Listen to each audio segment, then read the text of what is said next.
Se você está vendo isso, e se a sua certidão de nascimento aponta para a marca dos 15 anos, saiba que esta não é apenas mais uma peça de conteúdo que apareceu na sua timeline. Não é um sermão de domingo, nem o resumo forçado de um livro que seu líder de jovens mandou você ler. É um ponto de virada, uma confrontação direta com a realidade que você está vivendo agora, neste exato segundo, enquanto tenta equilibrar o peso da sua identidade cristã com a pressão esmagadora do mundo ao seu redor. Este não é o momento de mexer no telefone ou de deixar o pensamento vagar para a próxima coisa que precisa fazer. Preste atenção. 15 anos. É a idade da fundação, o momento onde o andaime da fé que foi construído por seus pais, pela sua igreja e pelos acampamentos de verão está sendo finalmente retirado. E agora, você está parado sozinho, no meio do vento da cultura, testando se a estrutura que você herdou realmente pode sustentar o peso da sua própria existência. Muitos de vocês estão experimentando o que chamamos de o paradoxo do cristão de 15 anos. Você tem mais acesso à informação bíblica, a podcasts inspiradores e a comunidades religiosas do que qualquer geração anterior, mas, paradoxalmente, você se sente mais isolado, mais confuso e mais propenso a viver uma vida dupla do que nunca.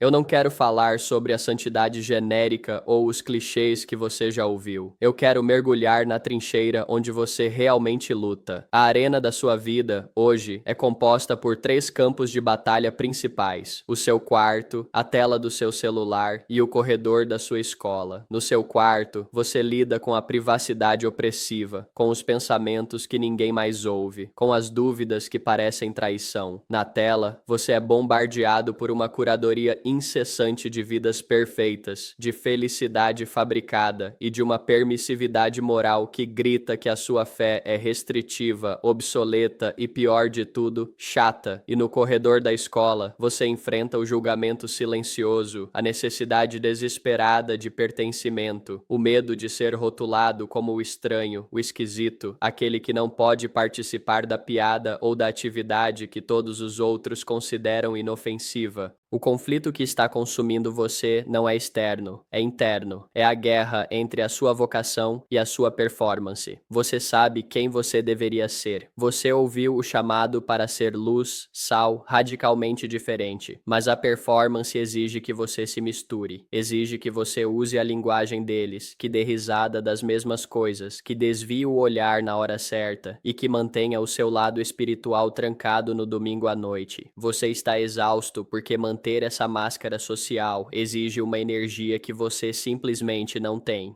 Essa exaustão tem um nome: desintegração. Você está se desintegrando porque está tentando servir a 2 mestres, mas não da maneira que Jesus descreveu. O que você está servindo são 2 públicos. Você tem o público da igreja, que espera pureza e dedicação, e você tem o público do mundo, que exige flexibilidade e ironia. E aqui está a primeira verdade inconveniente que ninguém com um microfone na igreja tem coragem de te dizer. No momento em que você decidir quem você realmente é, a aprovação de um desses públicos irá desaparecer, e o medo dessa perda é o que o mantém paralisado. Você está se perguntando: por que eu deveria ligar para isso agora? Eu ainda sou jovem. Eu tenho tempo para me acertar com Deus antes da faculdade, antes de ter que tomar decisões grandes. Eu tenho tempo para experimentar. E é exatamente esse pensamento, essa ideia de que a sua vida espiritual pode ser colocada em stand-by até um momento mais conveniente, que é a mentira mais destrutiva que o inimigo pode sussurrar em seus ouvidos. Deixe-me abrir alguns loops que você já está vivendo, mas que talvez não tenha verbalizado. Primeiro, qual é o segredo que os adultos cristãos bem-sucedidos não estão te contando? Você os vê no púlpito ou liderando grupos, e eles parecem inabaláveis, como se nunca tivessem tido uma dúvida ou caído em tentação. Mas e se eu dissesse que a maioria deles passou por exatamente o mesmo purgatório que você está passando agora, e que a diferença entre eles e você não é a falta de tentação, mas o modo como eles lidaram com a fundação aos 15 anos? O que acontece no seu coração agora, nesta fase de formação intensa, não é apenas um ensaio, é a construção da sua espinha dorsal espiritual. Segundo loop, você se sente culpado por ter mais perguntas do que respostas. Sua fé foi apresentada como um conjunto de fatos a serem aceitos, mas o mundo está te dando contra-argumentos complexos e emocionais. O que acontece quando o seu professor de história apresenta fatos que parecem contradizer a narrativa bíblica que você aprendeu na escola dominical? Você esconde a dúvida, você sorri e acena, mas a semente da desconfiança está plantada. E a pior parte é que você tem medo de fazer essas perguntas, porque teme que a sua dúvida seja interpretada como falta de fé, o que te leva a um ciclo vicioso de isolamento e hipocrisia. O desenvolvimento da sua jornada, a partir deste momento, dependerá da sua capacidade de identificar e desarmar 3 bombas relógios sociais que estão ticando na sua vida. A primeira é a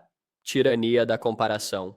Você está constantemente comparando seus bastidores, suas dúvidas, seus fracassos, seus pecados secretos, com o palco dos outros, suas postagens filtradas, seus resultados acadêmicos exibidos, suas aparências de santidade. Essa comparação é um veneno lento que rouba sua alegria e sua autenticidade. Ela te convence de que o padrão de Deus é inatingível, quando na verdade o padrão inatingível é o de influencer, que você tenta emular. Você nunca será bom o suficiente para a internet, e a tentativa de ser leva à segunda bomba relógio. A segunda é a fuga da solidão. A sua geração está aterrorizada pelo silêncio. No momento em que a tela se apaga ou o fone de ouvido é removido, o silêncio é preenchido pela voz da sua consciência, pela voz de Deus ou pela voz da ansiedade. Por isso você preenche cada lacuna, cada momento de espera, com ruído. Você rola infinitamente. Você assiste a algo que sabe que não deveria. Você entra em grupos de conversa que te puxam para baixo, tudo para evitar a confrontação consigo mesmo. Mas é na solidão que a força real é encontrada. Você está fugindo da única sala onde Deus está esperando para equipá-lo para a batalha. A terceira é a racionalização gradual.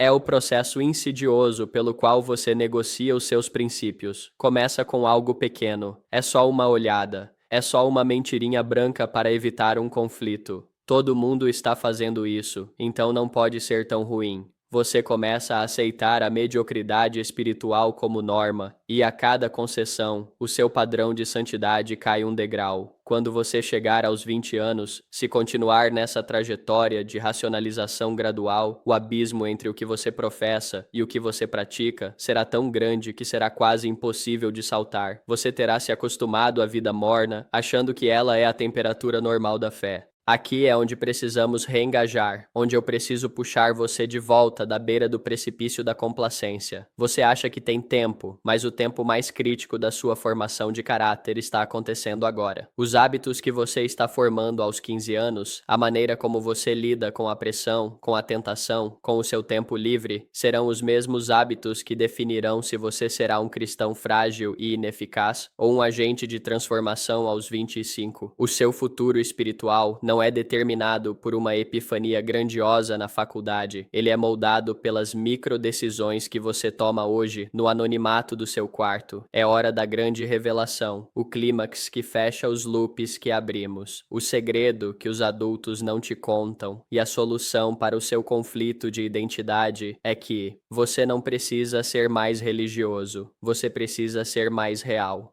A sua luta não é para ganhar o favor de Deus, ela é para viver no favor que já foi dado a você. A verdadeira libertação que o Evangelho oferece não é a promessa de que você nunca mais vai cair, é a certeza de que você não precisa esconder quando cair. O peso que você carrega, essa máscara de perfeição que você usa para a igreja e essa máscara de conformidade que você usa para o mundo, são fardos que Cristo nunca te pediu para carregar. A revelação é que a sua identidade como filho de Deus não é algo que você precisa conquistar com bom comportamento. É uma declaração feita sobre você no momento em que você aceitou Cristo. E essa identidade é a única coisa que não pode ser cancelada, filtrada ou ridicularizada pelos seus colegas. o seu problema de desintegração, o fato de você estar quebrado entre dois mundos, é resolvido quando você entende que ser radicalmente cristão significa simplesmente ser radicalmente você, a pessoa que Deus o chamou para ser, sem as tentativas desesperadas de agradar humanos. Você não precisa de uma dupla vida, você precisa de uma vida singular, vivida abertamente sob a luz do Evangelho. Isso significa que você trará a sua fé para os corredores da escola, não como um martelo para julgar, mas como uma luz para atrair. Significa que você trará as suas dúvidas para o seu líder, não com medo de ser condenado, mas com a honestidade de quem busca a verdade. Pare de esperar pelo dia em que você se sentirá santo o suficiente para viver a sua fé abertamente. Esse dia nunca chegará, porque a santidade não é um sentimento, é uma posição. A sua força não reside na sua capacidade de resistir à tentação por conta própria, mas na sua humildade de buscar o poder dele no momento da fraqueza.